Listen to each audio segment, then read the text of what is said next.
Hey guys, thank you for coming back to my review for NOS4A2. This is episode 4, House of Sleep. And I have to say, if you thought this show was running at a slow pace, this one definitely picks up at a really good momentum and gets you really interested in what's going on. And it's probably the most disturbing and goriest one so far that we've seen. But before I get started, tell me in the comments below, what did you think of tonight's episode? And don't forget, consider clicking on that subscribe button and that bell in order to hear any more notifications from me for your future enjoyment. So this episode begins with a bit of a backstory on Bing Partridge. You get a look at his upbringing, where he came from, and that's what makes this episode the most disturbing in my opinion, especially if you're not familiar with the book. And then in the present time, the main storyline, you have Vic trying to figure out what happened to Haley after she's been kidnapped. Charlie has Haley, and it's his intent to take her to Christmas Land, which by the end of this episode, he succeeds in doing. And Vic, trying to use the Inscape, tries to figure out where Haley might be and takes her to Bing's home. And then from that point, she comes into contact with Charlie on the phone at Bing's home. But this is the first time we finally get to see these two characters come into contact with each other. So two quick advisors before I go any further. One is that I will reveal a few spoilers for this episode, so just be aware if you haven't seen the episode yet. And two is that this one did contain a bit of violence, and it was a bit disturbing compared to the last three. So if you don't like violence, or if you have kids that watch this show, just be aware it is a bit more disturbing than the other three. And it begins, as I said before, with a bit of a backstory on Bing Partridge, and talks about his upbringing with his parents. And his father was a very militant, no-nonsense, very macho type of guy, and he wanted that the same way for his son, to be that way, not sensitive or, not nurturing type. And his mother is definitely what that is. He eventually kills both of his parents with a nail gun, and when he kills the father, it's like, I saw it coming, but it completely just shocks you anyway. And this happens in bits and pieces throughout the episode when you're getting a little bit of his backstory. He kills his father first, and then he kills his mother, but not before implying in the episode that he also raped her, then murdered her. So I say violent, but it's also very disturbing. With Vic, she's finally coming to terms with this whole gift that she has, and she only wants to find out what happened to Haley. And now Maggie is telling her, let's figure out where to go and what to do, but Vic wants to do it all on her own. And now Maggie's saying, no, let me do this, let me go with you, and she stays behind because she doesn't want her to come.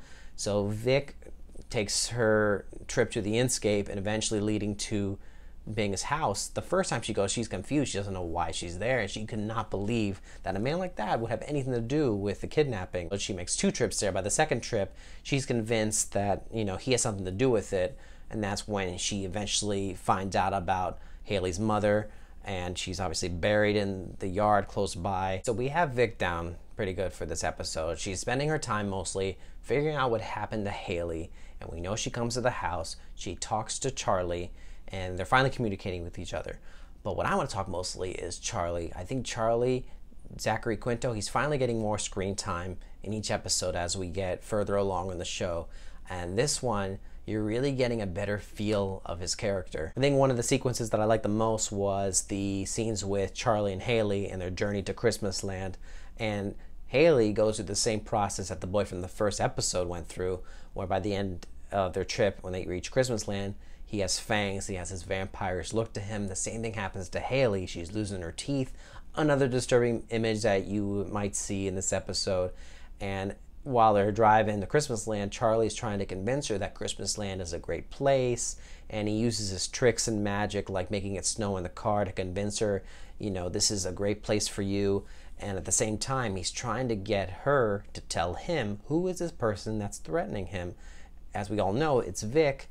And if you saw the episode, you know that Haley eventually admits that to Charlie, and that's what becomes of this whole phone call that he makes to Bing, because he knows that Vic is around, and that's when they start talking to each other. And now Vic is aware that this Charlie guy has something to do with Haley's disappearance. There's one scene I found hilarious, and another one I found horrifying.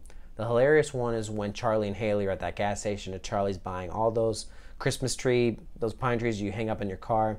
And as that exchange is happening, you see in the background the car rummaging back and forth because Haley just pulled in that woman that thought she was being kidnapped, which she was, but she's already been transformed into this vampire creature. And just the way it was shot, I took it as a comedic moment.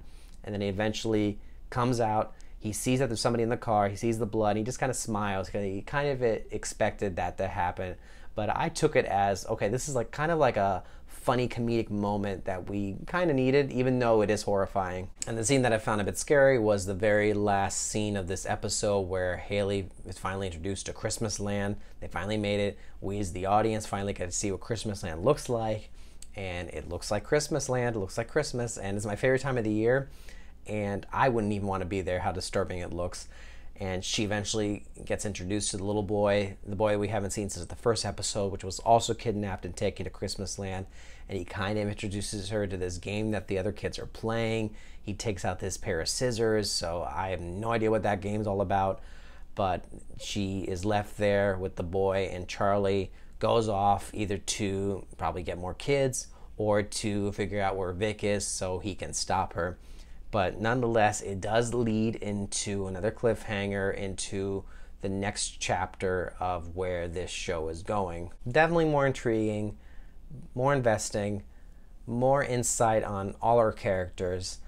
And you can tell that there's not as much talking, there's more action that's being taken.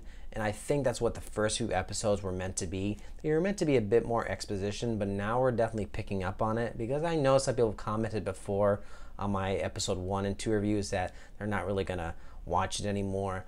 I would say still keep watching, because it picks up eventually and you'll get invested into it the more you get into it, because we're almost halfway through it, and the way they're going is interesting enough for these characters and the storyline. But I'm liking it, as you all know. But as usual, I want to hear from you guys. Tell me in the comments below, what do you think about tonight's episode? Love to hear your opinions, even if you hate it. Don't forget to give it a like if you like this video. Thank you guys so much for watching. Don't forget to subscribe to hear any other movie reviews or TV reviews from me. Y'all have a great night. Until next time.